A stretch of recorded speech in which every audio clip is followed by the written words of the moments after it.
fàyè o ayé ṣá málámálá mo máa bójú ọ̀run òkùnkùn ló ṣògo lẹ̀.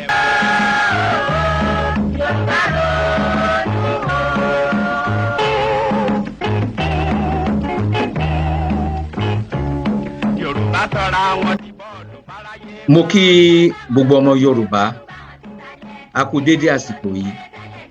Láti bí ijọ́ mẹ́ta ẹ ti máa gbọ́ awuyewuye láàrin Yorùbá Nation lórí àgbowó akówójẹ àti bẹ́ẹ̀ bẹ́ẹ̀ lọ. Nǹkan tí mo kàn fẹ́ sọ nísìnyí ni pé ìwé mímọ́ ní ká wádìí ohun gbogbo dájúdájú ká di èyí tí ń ṣe òdodo mú.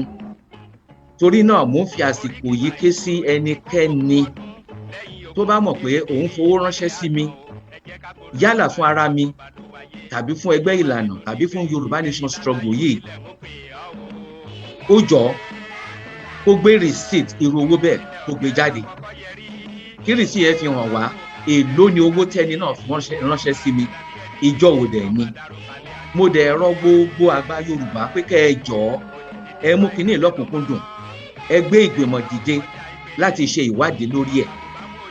Mo dẹ̀ ń fi àsìkò yìí kéde wípé láti fàyè gba ìwádìí yìí ní wákàtí yìí mo step aside gẹ́gẹ́ bí chairman ìlànà ọmọ Odùduwà, gẹ́gẹ́ bí ọmọ ẹgbẹ́ ìlànà ọmọ Odùduwà àti gẹ́gẹ́ bí a participant in the Yoruba Nation struggle, so as to allow for unfettered investigation of all these allegations.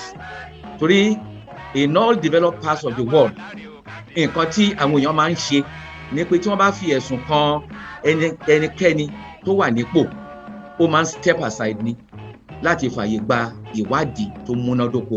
Ìyẹn náà lèmi náà ń ṣe lásìkò yìí. Mo dúpẹ́ lọ́wọ́ yín.